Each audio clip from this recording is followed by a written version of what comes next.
Friday 14, 10 to 9, and on our way to get Pickle. Got about 33 hours before I'm due on stage up near Brisbane.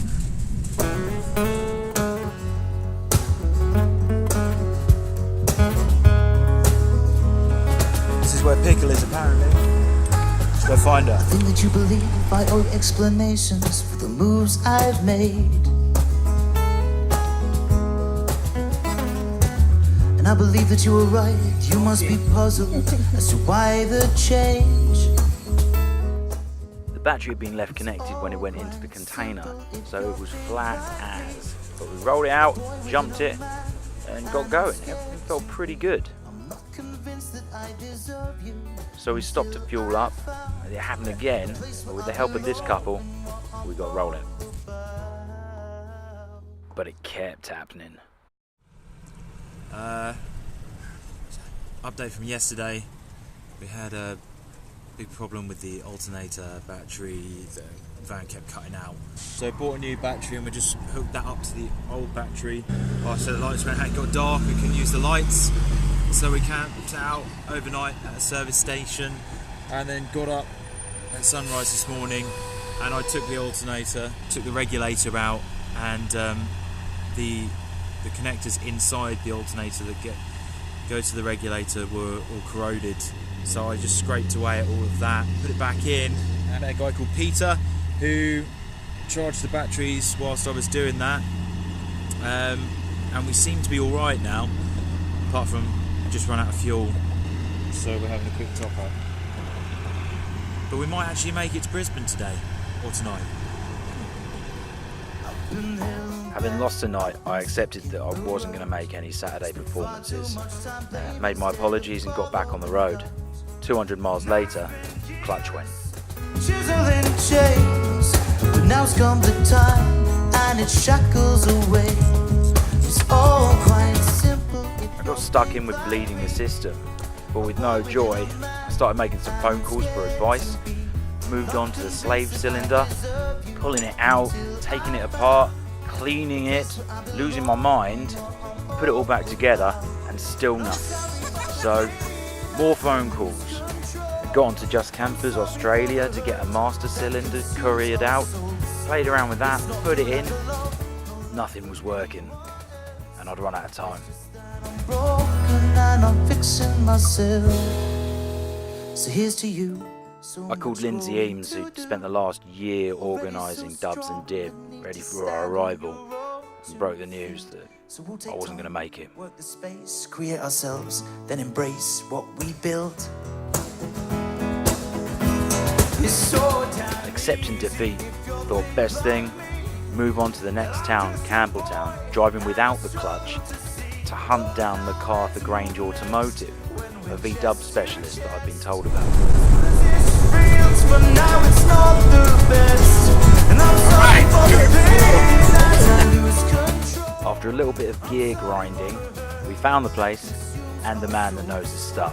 It's not you like a love, no love but anyone else. Gav's worked on all types of V-dubs for a pretty long time, and after lifting her up, dropping the gearbox out, it's pretty clear to see what the culprit was. I need to build a world for us both. The release bearing had gone, and it just so happened Gav had one in stock, so a couple of hours later, we were back on the road. Cheers, brother.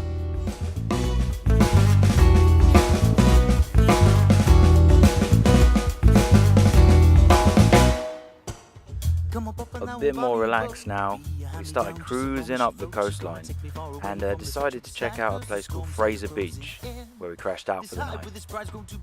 The next morning, a peculiar thing happened.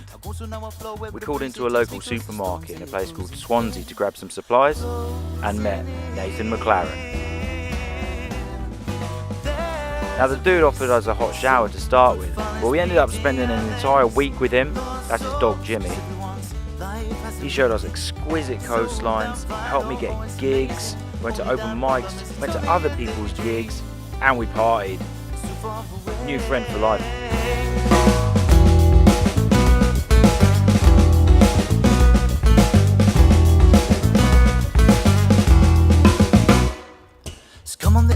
tell me when's it gonna be that you'll accept there's much to life than what's commercially seen? More than fancy Oz rags smothering drama queens. Boom, the storms are closing in. Cause there's a whole new world behind the wooden door.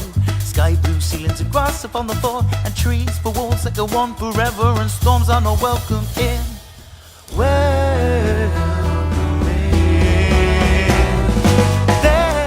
It hurt, but we managed to tear ourselves away from our new friends in Swansea and continue on the road, as Lise had to get a flight from the Goldie in a couple of days.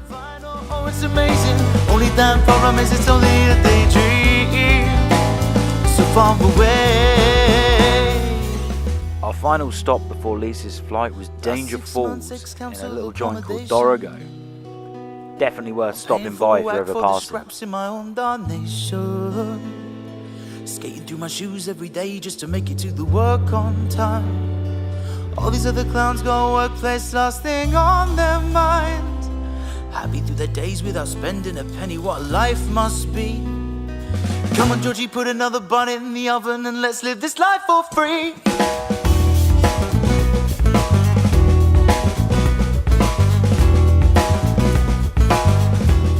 After waving goodbye to Lise at the Gold Coast airport, I carried on up to Beanley to go hang out with Lindsay and the gang. There's a place, it's so fruitful, it's bleeding, and there's no lost souls, cause everyone's life has a meaning. So damn fine, oh it's amazing. Only damn problem is it's only a daydream, so far away. Oh, there's this place and it's so. So the arrival in Australia wasn't as smooth nor as grand as I had hoped it was going to be. But you know what? Where's the adventure in that? So I think it's about time. It gives me great pleasure to say that after 24 countries, 15,500 miles and 8 months, Pickle and myself are officially down under.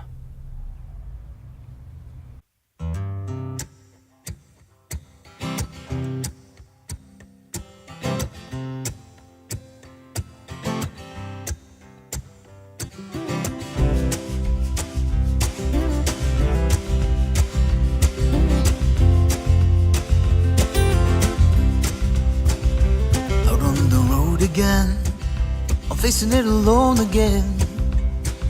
It's time to get involved in a little homegrown self-development. Cause all of my years so far, I spent very little time apart from the safety, security and willing of my good friends. But now it's time to go. Hit the road, hit the road, hit the road.